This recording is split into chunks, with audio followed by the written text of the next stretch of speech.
Salut à tous, c'est Sylvain, bienvenue sur la chaîne YouTube de Rue des Joueurs, votre chaîne de pronostics sportifs.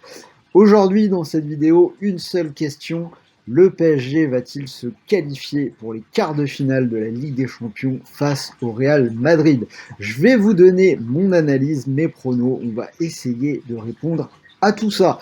Avant toute chose, n'oubliez pas de vous abonner à la chaîne si vous découvrez toutes les semaines des analyses et des pronostics sportifs sur le foot, toute la Ligue 1, la Ligue 2, les Coupes d'Europe, comme vous voyez cette semaine, et nous faisons même des lives en foot et en basket. Donc si vous aimez le sport, n'hésitez pas à rejoindre la chaîne, vous savez quoi faire, vous activez la cloche de YouTube et vous aurez accès à tous mes pronos.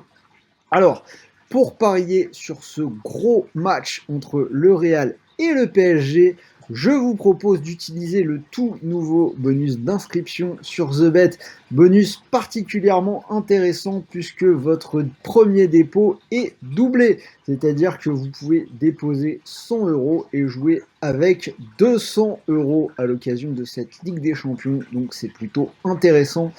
On va en reparler en fin de vidéo avec mes pronos. Allez, on va rentrer tout de suite dans le vif du sujet. Tout d'abord, les cotes. Alors, sur TheBet, donc le Real est favori de ce match pour une cote à 2,45. Le match nul est à 3,60 et le PSG est à 2,65. Donc comme vous voyez, le book estime que la victoire du Real Madrid est la plus probable. Il faut dire que depuis le match aller, les choses se sont quand même plutôt bien passées pour cette équipe madrilène. 3 victoires. Alors on a commencé avec 2 victoires, pas forcément hyper rassurantes d'abord. Si on regarde le détail des résultats, un match 3-0 contre Alaves, mais la différence s'est faite en toute fin de match. Match où on a un penalty et 2 passes décisives pour Benzema. Derrière, il y a une victoire 1-0 au Rayo Vallecano avec un nouveau but de Benzema dans les 10 dernières minutes. Toutefois, sur ces deux matchs, si on ajoute le match aller du côté du Parc des Princes, on avait un peu l'impression d'un Real Madrid en manque de confiance. Par contre, ce week-end, j'ai envie de dire qu'on a vu vraiment un beau match abouti du Real Madrid contre la Real Sociedad au Santiago Bernabéu. Victoire 4-1. Début pour Camavinga qui a joué, donc qui était titulaire, Modric, Benzema et Asensio. Alors, on imagine que Camavinga devrait être à nouveau titulaire dans ce match retour contre le PSG. Il devrait jouer au poste de sentinelle en lieu et place de Casemiro suspendu. L'info devrait se confirmer, Kroos ne devrait pas être là non plus. On devrait donc avoir un milieu de terrain un petit peu différent du milieu du Real habituel, avec Camavinga, Valverde et Modric. Camavinga qui est intéressant, un profil un petit peu différent, il est un peu plus imprévisible, beaucoup d'énergie, il peut apporter un petit peu de verticalité, donc ça va être intéressant de le voir. Alors, tout ça pour dire le Real qui a donc préparé ce match retour de la meilleure des façons, une grosse performance à domicile au moment où il le fallait. Un Real qui retrouve donc beaucoup de confiance pour jouer libéré ce mercredi. Si vous regardez un petit peu les reportages qu'on a pu voir à droite à gauche, les médias espagnols, le Real est confiant. Bilan des opérations, un Real toujours largement en tête de la Ligue 1, 8 points d'avance sur Séville. Avant le match aller, on avait Benzema qui était un peu blessé, en tout cas pas au meilleur de sa forme, on n'était même pas sûr qu'il puisse jouer. Depuis, il a retrouvé toutes ses sensations, le Real a joué 3 matchs, il a marqué 3 fois, 2 passes décisives en plus.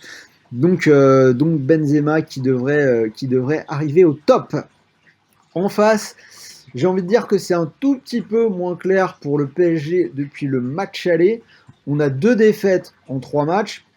Défaite 3-1 à Nantes, même s'il y a peut-être eu une décompression après le match aller. Et surtout, vraiment, le match n'était pas si mauvais que ça. Je ne sais pas si vous l'avez vu. Paris prend 3-1, mais il y avait eu beaucoup d'occasions. Alban Lafont qui fait un très bon match. Et on avait vu un petit peu des combinaisons qui commençaient à aller un peu mieux entre les joueurs de devant, Messi, Mbappé, Neymar. On avait vraiment vu pas mal de positifs. Derrière, victoire 3-1 contre Saint-Etienne où Paris a concédé l'ouverture du score. Et là, ce week-end, défaite 1-0 à Nice. Troisième match contre Nice de la saison et toujours 0 but marqué. Alors, est-ce que ce match contre Nice est inquiétant pour Paris? J'ai envie de dire pas forcément. Surtout que dans ce match, on a quand même eu largement l'impression que les Parisiens ont joué avec le frein à main, qu'ils ont évité l'intensité et les contacts. Clairement, ils avaient déjà la tête à ce match contre Madrid. Ce sera sans doute complètement différent mercredi soir. Alors, ça, c'était un petit peu l'état des lieux pour les forces en présence. Donc, sur quoi on peut partir niveau prono? Alors, pour commencer, il faut quand même rappeler que le match aller se débloque sur une action de Mbappé à la 94e minute, victoire 1-0. Si le match s'était terminé à 0-0, ce qui était tout à fait plausible, on aurait sans doute aujourd'hui une analyse différente. Le PSG qui avait quand même mieux joué, au final 1-0, c'est pas si bien payé que ça. Paris qui est toujours un petit peu en danger. Alors, qui est le favori de ce match? Déjà, ce qu'on peut dire, c'est que cette année, je pense qu'on peut y croire niveau qualification pour le PSG. Si on regarde les médias, il n'y a quasiment plus personne qui parle plus de remontada ou de Manchester United, ou en tout cas très peu. Donc on peut vraiment penser que le PSG ne va pas complètement exploser du côté de Bernabeu, comme ça a pu être le cas par le passé. Il y a de l'eau qui a coulé sous les ponts. On a le PSG qui a joué la finale de la Ligue des Champions pendant le Final 8. L'année dernière, ils ont éliminé le Barça puis le Bayern. Donc je pense vraiment que côté parisien, on n'a plus ce complexe de l'équipe qui arrive en tremblant. Pour autant, rien n'est fait et un seul but d'avance, ça reste vraiment fragile. Alors, contrairement à ce que j'avais pu dire dans la vidéo du match aller, je fais mon mea culpa, hein, il faut quand même le dire quand je dis des conneries. Le PSG a déjà gagné à Madrid, c'était en 1994, hein, le PSG vintage, le PSG d'avant les Canaries, ça avait gagné 1-0. C'est la seule victoire d'un club français du côté de Santiago Bernabéu en 16 confrontations, donc les statistiques ne sont quand même pas extraordinaires. Depuis, on a quand même plusieurs fois vu Lyon aller faire des matchs nuls là-bas, et même le PSG récemment est revenu avec un match nul de partout. Alors, sur quoi on part? Donc Paris qui a un but d'avance. Cette saison, ils n'ont perdu que 2 fois par 2 buts d'écart. C'était contre Rennes et contre Nantes.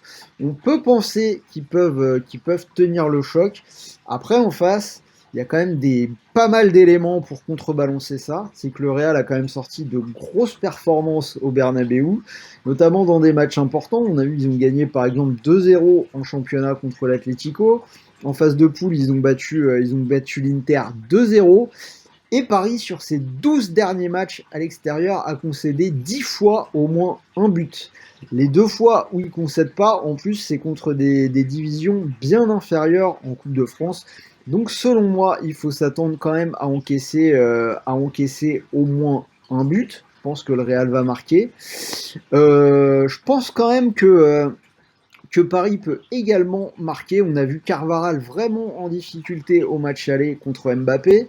On ajoute à ça, c'est encore lui qui provoque le penalty transformé par Oyarzabal contre la Real Sociedad ce week-end. Et donc on a encore une fois cette alliance entre Messi, Mbappé, Neymar qui se trouve de mieux en mieux, même si ça va poser des soucis sur le plan défensif. Ils ont vraiment des armes offensives pour marquer également. Donc, tout ça pour en arriver à mon sentiment, je ne serais pas étonné de voir une soirée qui s'éternise un peu plus longuement que prévu. Je verrais bien une petite prolongation. Donc à partir de là, mes pronos vont aller dans ce sens-là. J'ai le Real de Madrid ou match nul qui est coté à 1,37. La victoire du Real à 2,45. Et si je devais vous proposer un score exact, j'irais vers le 2-1 pour le Real de Madrid, qui est plutôt intéressant, coté à 5,80. Donc comme je vous dis, hein, de toute façon, je pense qu'il faut s'attendre à ce que le Real marque au moins une fois. Paris a largement les armes pour marquer, notamment via Mbappé, hein, qui commence à être intéressant dans les gros matchs. Là, il va avoir Carvajal en face de lui, ça devrait encore marquer. Et je vois un petit but supplémentaire du Real, donc 2-1 à 5,80. Et le but d'Mbappé est lui aussi intéressant, c'est coté à 2,45. Donc voilà pour mon analyse de ce match retour. Petit récap. Real ou nul à 1,37, victoire du Real à 2,45, score exact 2-1 à tenter en fin à 5,80 et le but de Mbappé à 2,45. Donc si l'un de ces paris vous intéresse, hein, je vous répète, vous pouvez profiter d'un premier dépôt doublé sur TheBet. Vous pouvez déposer 100 € et jouer avec 200 €. Donc typiquement, si vous mettez vos 200 € sur la victoire du Real de Madrid, vous pourriez remporter 490 €, ce qui est plutôt intéressant.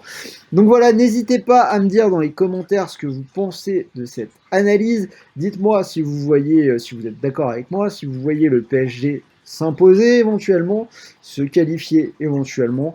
N'hésitez pas à donner vos analyses, vos pronos, je viendrai jeter un œil à tout ça et discuter avec vous. N'oubliez pas le petit pouce bleu, on continue doucement à progresser. Et moi je vous dis à très vite pour de nouvelles vidéos. Là j'ai fait un gros format Real PSG, mais je vais faire 3 vidéos sur les 3 autres matchs. Elles vont arriver très rapidement dans la journée ou demain, donc restez à l'écoute. Salut à tous les amis!